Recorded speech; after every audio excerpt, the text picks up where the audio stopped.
If I seem to do a bit of fan gushing in this review, I'll tell you up front that it's because this is the most satisfying episode yet. Everything about it comes together in a way that made me stand up and cheer at the end. I don't do that. We begin at Star Labs. Barry and Julio want Tina to plug the horse racing forum into her computers and pick a winner for them. She has other things on her mind. Tina, I was wondering when you were going to finish that report. I'm working on it now, Ruth. I'll be in my office, and I'd like to get home before dawn. Yes, wouldn't we all? Other things such as Ruth Wernicke, chief administrator of the place, Tina's boss, and all-around stereotype. Before she came into Tina's lab, she was hassling Mr. Bernard, the night watchman. Barry knows when he's been out authority, so he heads out.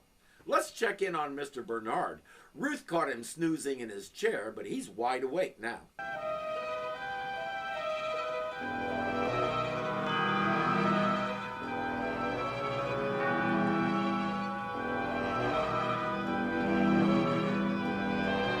Well, there's something you don't see every day, Chauncey. He's checking it out, but there's nobody there that he can find.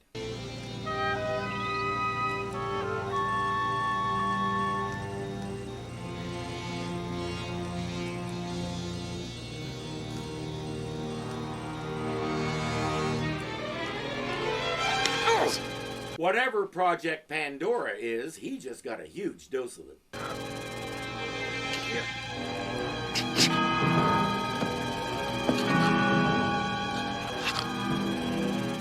And behold, a pale horse, and he who sat on it had the name Death. Poor Mr. Bernard. He just wanted to watch his screens and read his book. But once that bomb goes off and releases more of whatever that toxin is, he's likely to have a lot of company. Our invisible man isn't about to stop with Star Labs, though. He has big plans.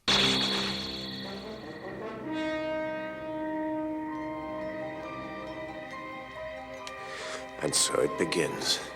First, Star Labs will be consumed by the evil it created.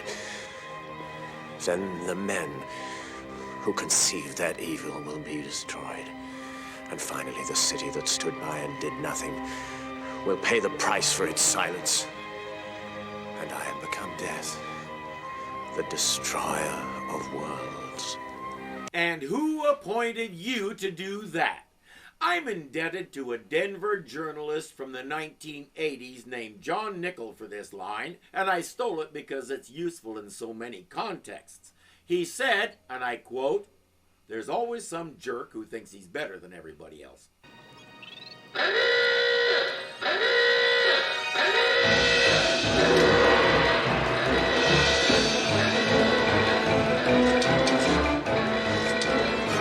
What's happening? Contamination lockdown.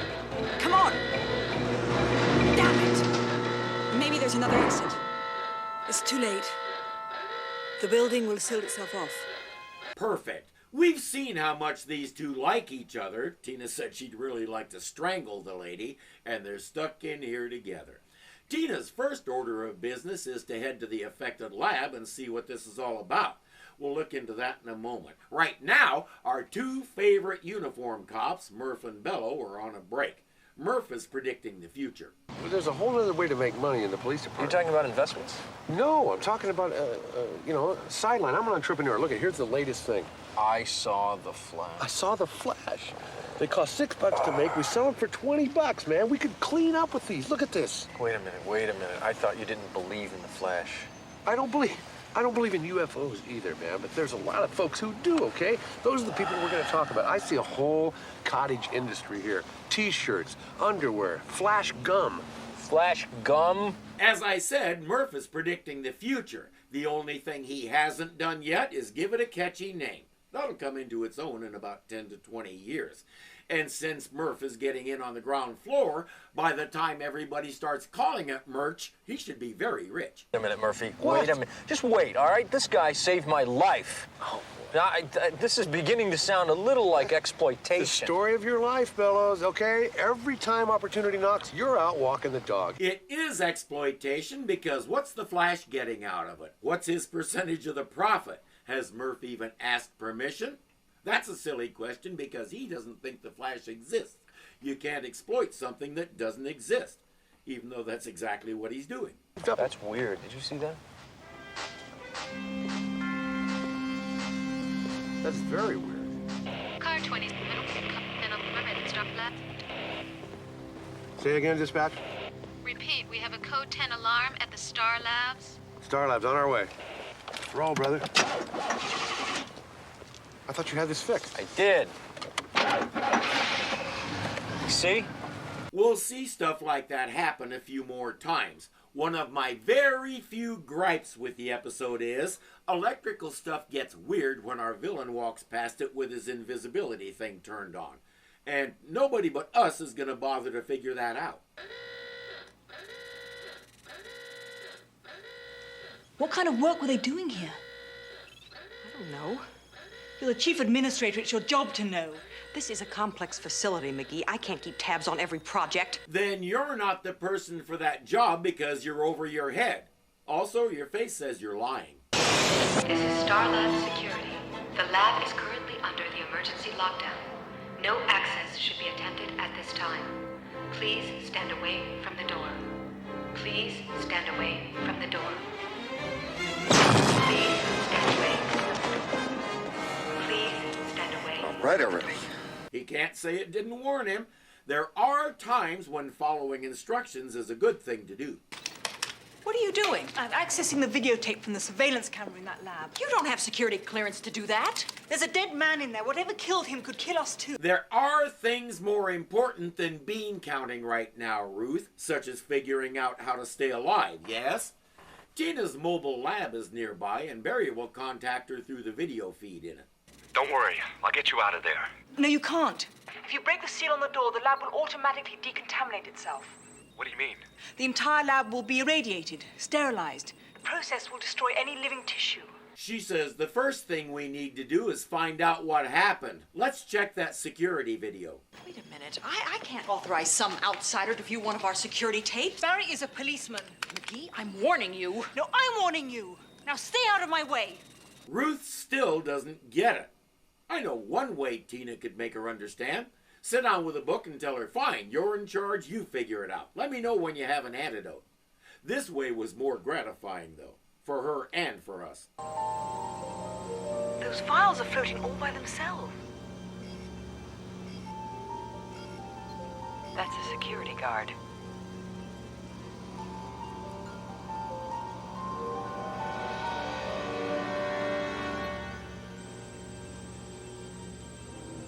And I looked, and behold, a pale horse, and he who sat on it had the name Death. Yes, Ruth, you watched a man get murdered. Aren't you glad you're in charge of that? Further along the tape, they find the time bomb and all the rest. What was in the vials? Let's find out.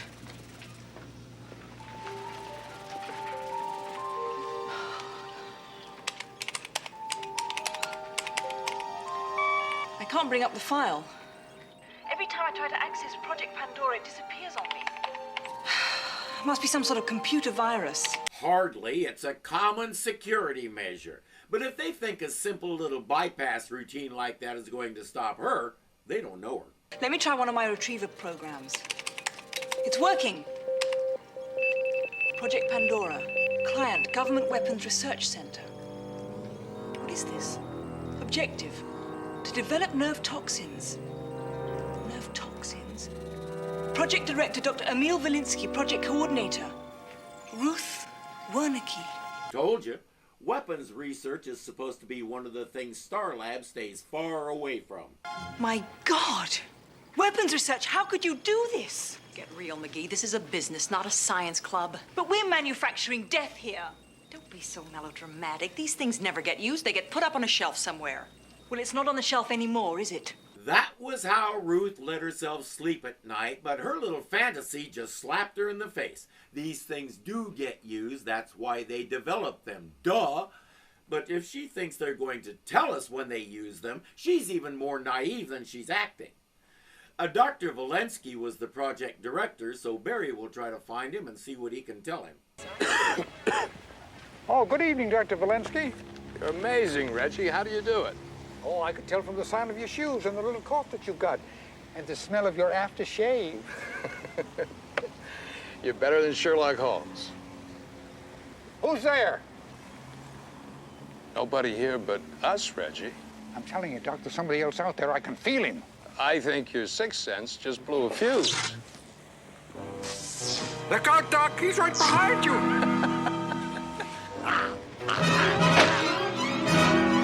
My man, you know what he can do with his senses, so if he tells you there's somebody there, never mind. It's a little late for that.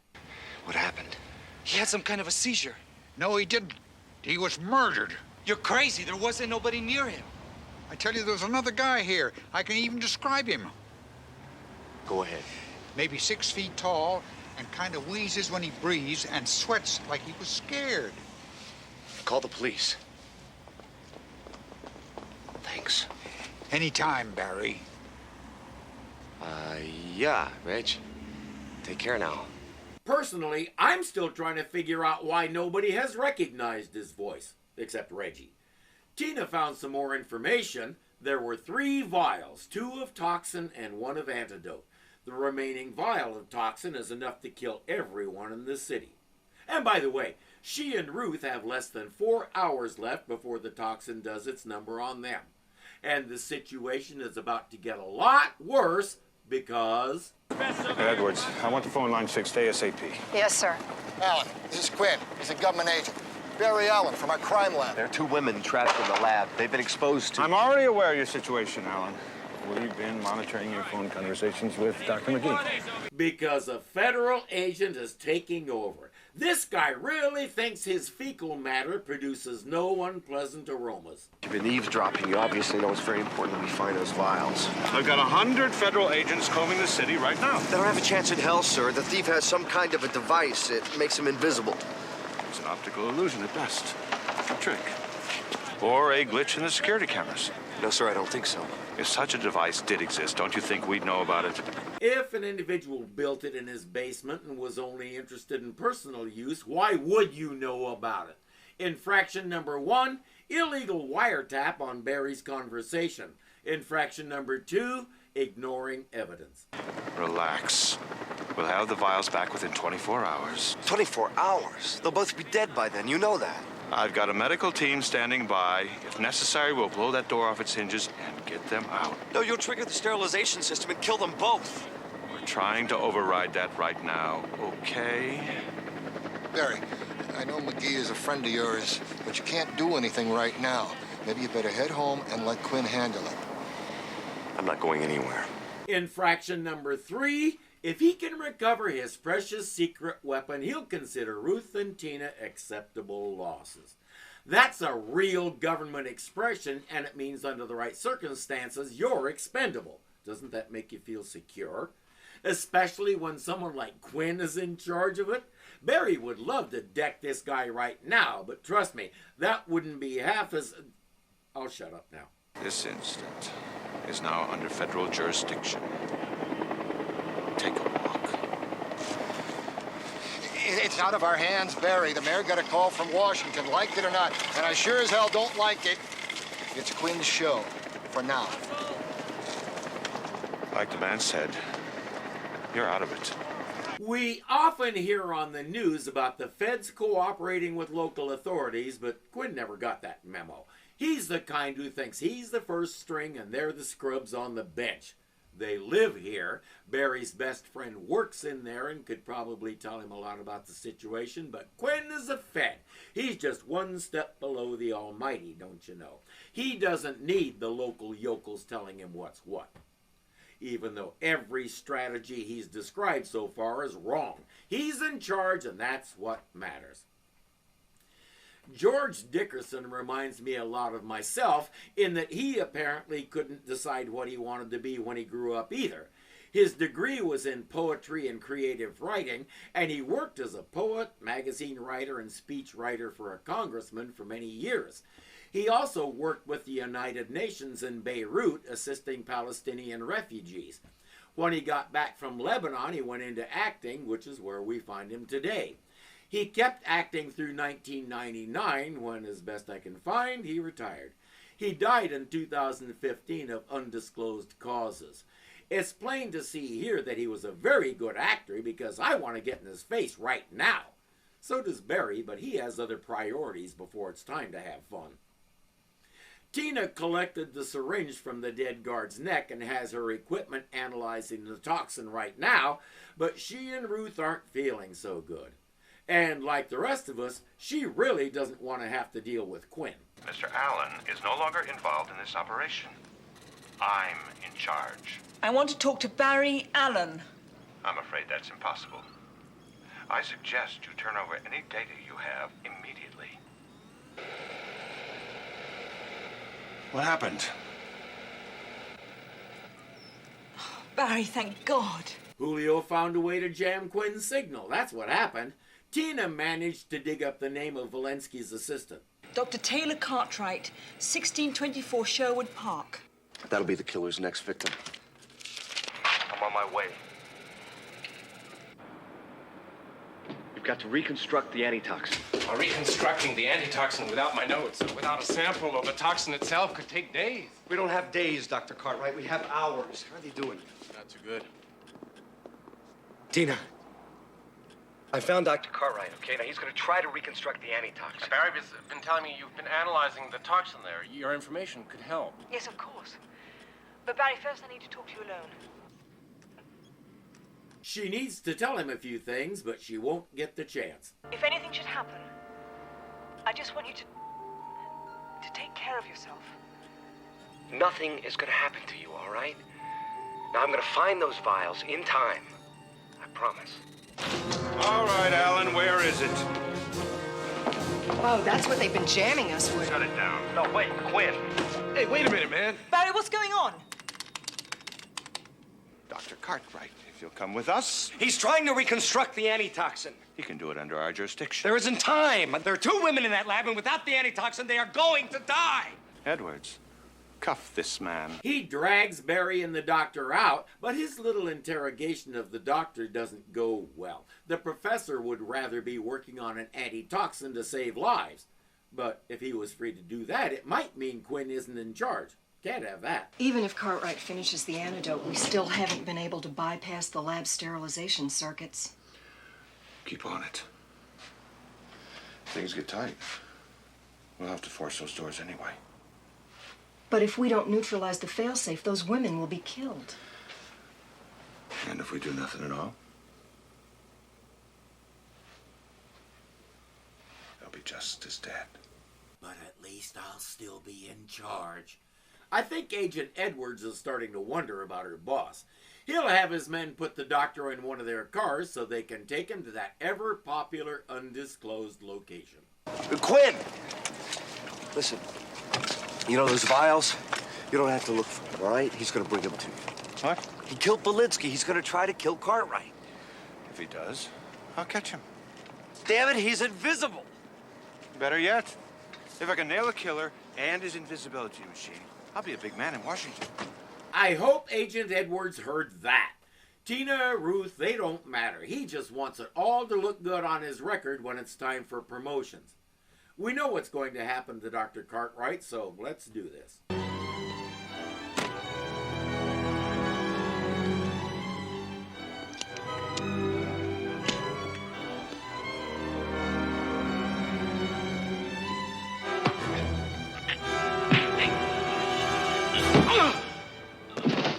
Dude, we keep telling you those things are bad for you. See what happens when you focus on smoking instead of on your charge? This time you can't escape. Who are you? Death. I know that voice.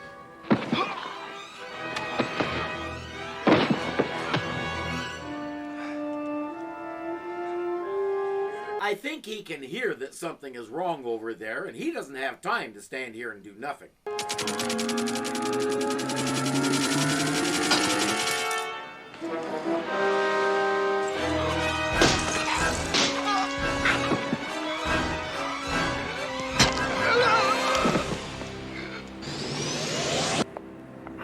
Good boys. Gideon. Starlab. He has a name. With that, he can find this guy. My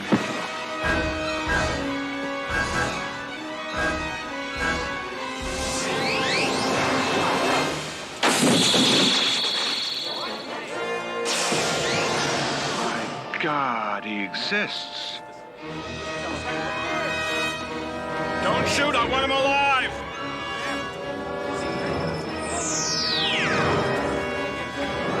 Yeah, you have fun with that, Quinn. The high and mighty Fed has no idea what to do with this dude. Infraction number 4, he let this guy escape because he was concerned about personal advancement. That could constitute aiding and abetting. He's really racking them up. We lost him, and Alan's disappeared, too. I don't care about Alan. I want Cartwright's killer. And that stealth device. Did you see his face? No? I did. It was our old friend Gideon. Yeah, that's what Cartwright said. Barry is digging up the info on him right now. Okay, Brian Gideon, physicist and biochemist, worked briefly for Star Labs about 6 months ago. Before that, he was involved with the Government Weapons Research Center. Well, they're the ones who paid Star Labs to develop the toxin. According to this, he lost his security clearance and was fired.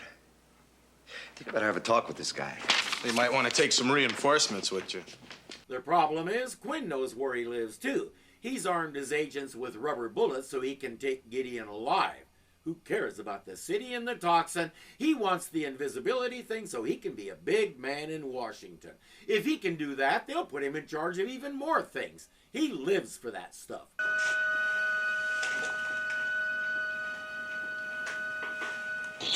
Looking for something? You may be fast, but you can't catch what you can't see. No! Wait. Please. What do you want? The toxin. And the antitoxin. There are 2 innocent women trapped in the Star Labs. Innocent? They deserve to die. No! 2,000 people died at Costa Luca. We won't learn exactly where it was, but it was a chemical weapons lab disguised as an American factory. One day there was an accident, a bunch of nerve gas got out and killed those people.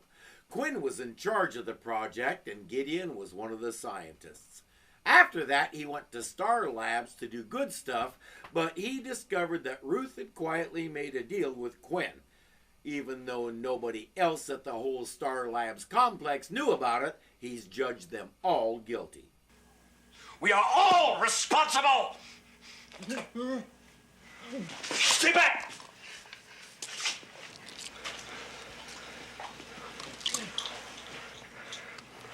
Are you all right? It's just a dark spot on my CAT scan. It's a brain tumor from Costa Luca. That explains a lot. Barry is pleading with him to reconsider. He keeps saying there are better ways to make your message heard, and he's slowly getting through to him. I'll help you. I promise. I'm so tired. I'm so tired. Gideon! My men have the house surrounded. I just want to talk. Quinn! You set me up. Logical decision, logically arrived at. No!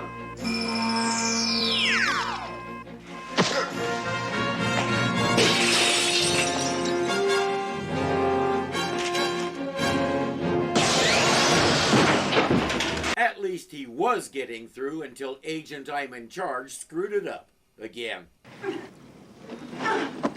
Ruth, are you okay? My legs, they're numb. It's the toxin. It attacks the body's nerve centers. Lie still. We're running out of time. In half an hour, we'll be dead. Barry will find the antidote. Oh, he's looking for a needle in a haystack. The needle is invisible. What about Heat. what? Science was never my subject. But isn't there a way you can detect his heat waves? Using a line that Quinn may not have known about, she sends Barry a fax telling him to get his hands on some thermal imaging equipment. He happens to know someone downstairs who's building just such a gadget, and he's willing to let Barry use it. And what he doesn't know is Barry won't be using it. He'll hand it off to the Flash. Barry and Julio are also listening to that tape the Flash grabbed from Gideon's place. I will taint the waters and poison the well, and they will drink their own destruction. Poison the well? He's going to put it in the reservoir. Logical decision, logically arrived at.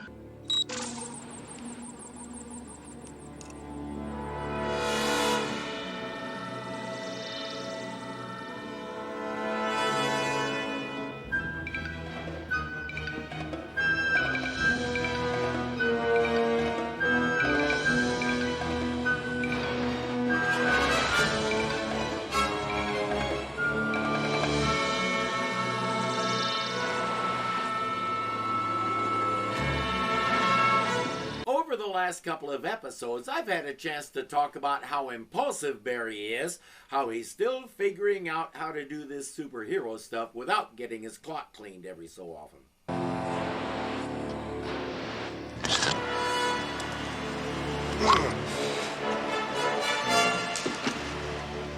Yeah, he still has a long way to go, but with a neck full of that stuff, he may or may not get there. Infrared contact lenses, very impressive. But they won't do you any good now. First, you'll feel your body going numb. Then you won't be able to breathe. And then finally, you'll suffocate.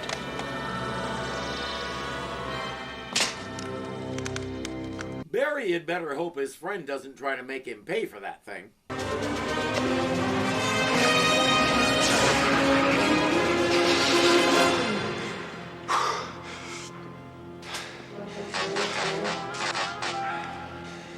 Your magic belt needs a power surge. Somehow he metabolized it, and I have a feeling processing it that fast is why it didn't kill him.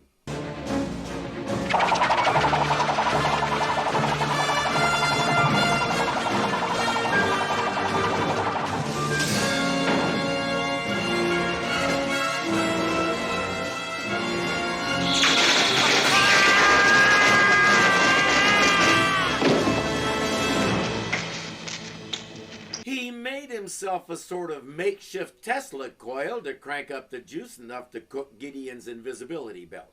And the dude wearing it. Someone has to do something. We are all responsible. Where's the antidote? It's too late. The vial is broken. Lie still, Gideon. I'll send help. I doubt they'll get there in time. The vial broke and released some toxin, all right, but the only one it's killing is Gideon himself. Why aren't you dead? Something in my metabolism is fighting the toxin.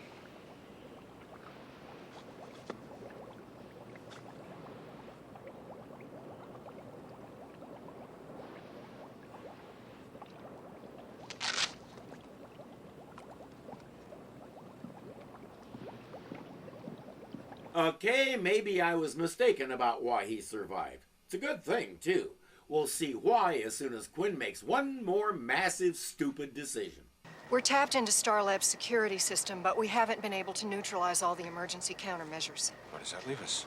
There's a 50-50 chance that if we crack that door, the failsafe circuits will kick in anyhow and irradiate the lab. 50-50. Yes, sir. I can live with those odds. Infraction number 5, he has to clear something that big with Washington. He doesn't have the authority to just arbitrarily decide to risk their lives. He'll do it anyway. Want to hear something terrible? What?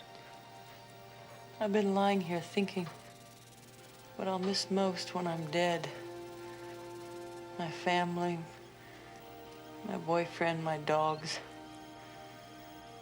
You know what I came up with? What? Chocolate. Oh, God, yes. So Quinn, if you're going to risk their lives like that, there'd better be chocolate at the end of the project, or they may both slap you until you're a drooling lump of ego. And Tina and Ruth, if you do get the chance to do that, we will all gladly hold him still for you. Tina, are you afraid? I'm trying not to be. Is it working? No.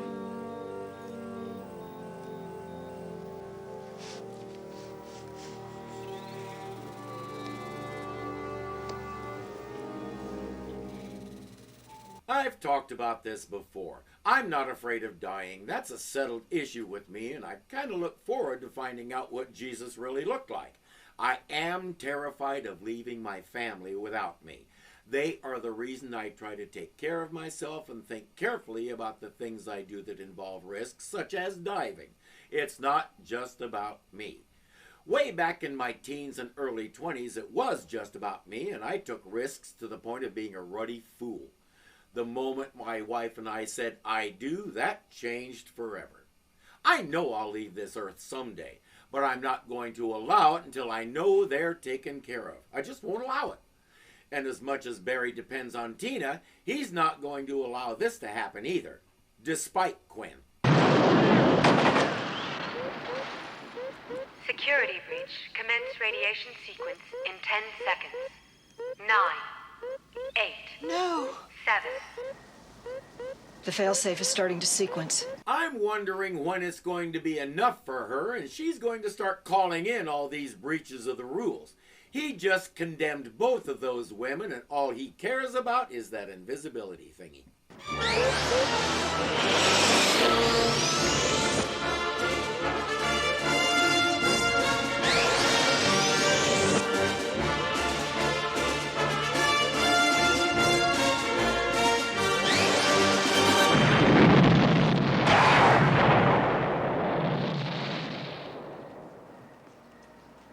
Tina, Barry, I knew you'd come. I found the antidote. It's my blood. He has some kind of antibody that neutralizes it, and he can pass it on through a simple live blood injection.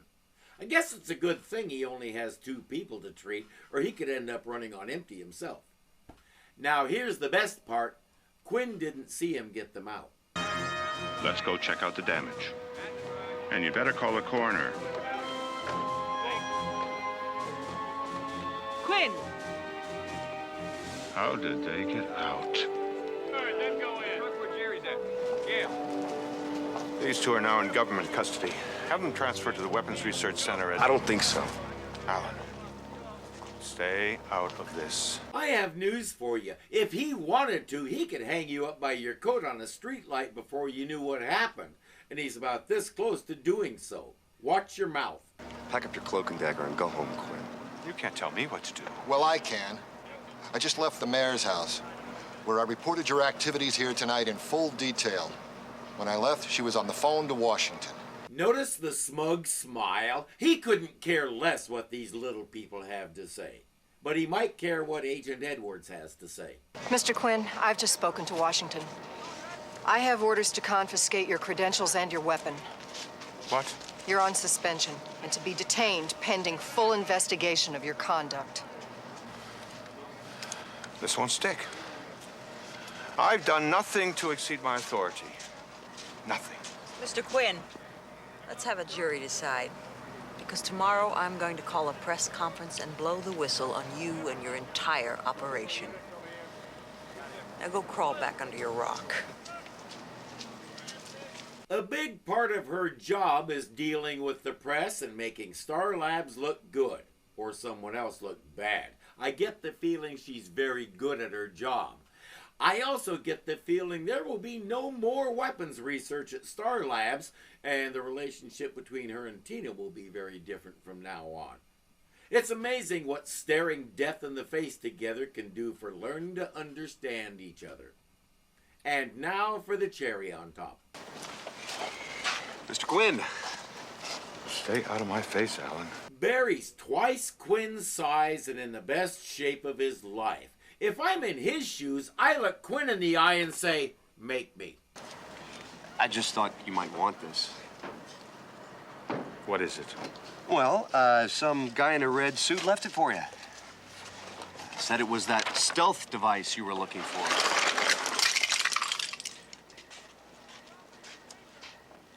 Might have a little trouble putting it together, though.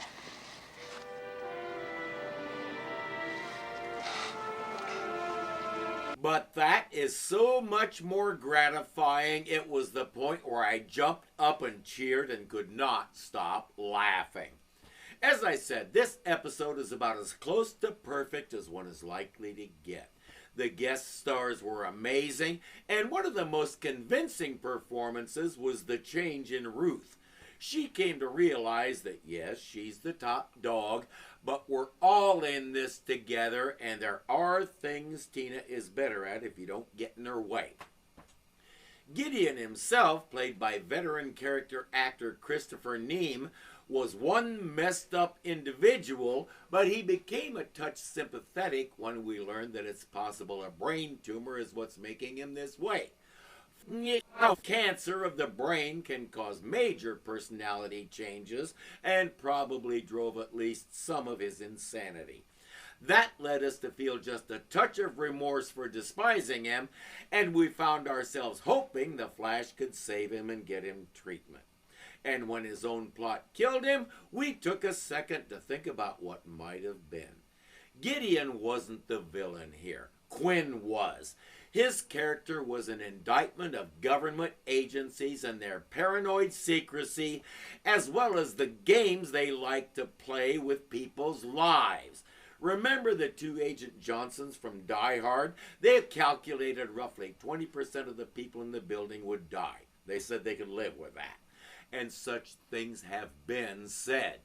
The CIA, the FBI, and all the other alphabet soup agencies were coming under scrutiny in the wake of Reagan's whole Iran-Contra scandal. Americans wanted to know what their clandestine forces were doing and if it violated anyone's rights, whether in this country or some other. So it doesn't matter what agency Quinn is with, and it was never explicitly stated, which is another of the episode's little points of accusation. The fact is, he works for those people inside. They are not expendable commodities for the sake of him being a big man in Washington. Honestly, I can't say enough good things about this one. We use the Flash sparingly, but effectively, which is how it's supposed to be done. The writing is nice and tight. We don't do anything just for the sake of doing it. I didn't show it, but when the feds were taking Barry away in handcuffs, Murph and Bello wanted to know what was going on, so they headed for the door to ask Lieutenant Garfield. Feels like filler, right? As soon as they started to walk away, the Invisible Man stole their car and followed the feds to Star Labs. Nothing is wasted or put there just to fill runtime. It's a great piece of work, and really, it just leaves me with one question.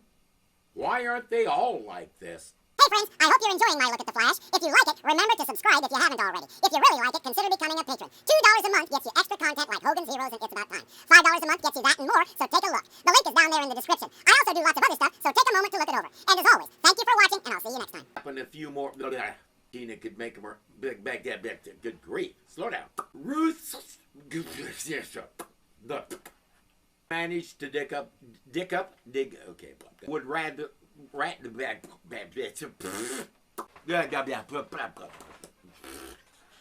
Okay, read the words in the right order. And we will stop there because the cat just left.